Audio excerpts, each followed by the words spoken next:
here at CHEST 2015 in Montreal. Thomas Baldrick with Dr. Fraser Rubens, cardiac surgeon at the University of Ottawa Heart Institute and professor in the Division of Cardiac Surgery at the University of Ottawa. Thanks for having us here in your country. Thank you very much. I hope you enjoyed the CHEST meeting. Oh, very, very much so. You had a presentation here. Let's talk about new insights regarding surgical intervention in CTEPH. Therapy for patients who have operable disease has been pretty well defined by the remarkable work and pioneering work by the team at UCSD, and there's very little that has changed in terms of a tried and true operation. It involves what we call a median sternotomy, a split in the chest, cardiopulmonary bypass, the heart-lung machine, and cooling the patient down to a very low temperature called deep hypothermic circulatory arrest in order to have perfect visualization, and then bilateral, both sides, exploration of the lungs. So this is tried and true, it works, and it gives a successful result in the appropriate patients such that we have now definitive therapy. Can you comment on benefits and risks of deep hypothermic circulatory arrest in PEA? A major component of the operation involves cooling the patient down to a very low temperature, between 18 and 20 degrees, in order to turn the circulation off. As I often tell patients, it's very similar to the situation where you hear stories where a child has fallen through the ice, and then we bring the child out and they're pulseless, but we warm them up and they come back to life, and their brain function in many situations, thankfully, may be restored. So in a controlled environment where we can cool the body in a very uniform manner, we can do the same thing.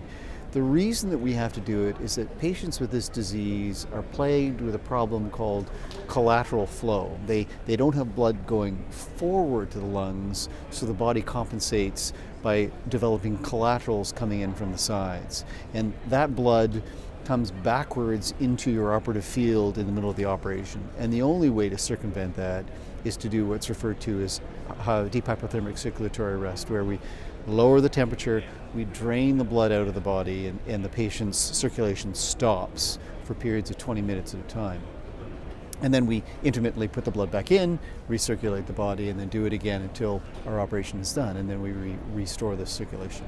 What kind of complications does that add to an already challenging surgery? Do you know, I'm not sure that it really adds a major component more other than the pure duration of the operation.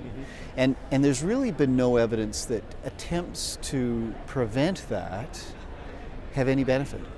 It would take a large number of patients, probably around 160 to 200 patients per limb of a trial, to prove that an alternative technique would work in terms of, for example, protecting the brain.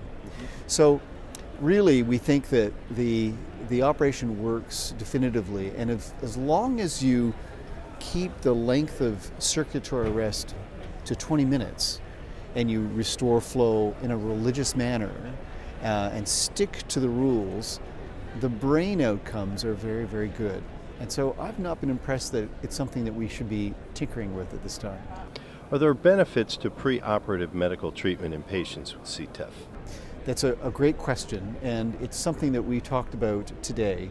The new work that's been done with some of the novel medications that can be used with patients with pulmonary hypertension suggests that we need to open that question, that it's possible that we could take individuals who are candidates for surgery and that we could treat them for a period of time before the operation and possibly improve their operative outcomes. It's hypothetical now, there's pros and cons, but I can guarantee you it's something that's worthwhile considering. Very good. Thank you, Doctor. Appreciate your time. Thanks for coming by. Thank you very much.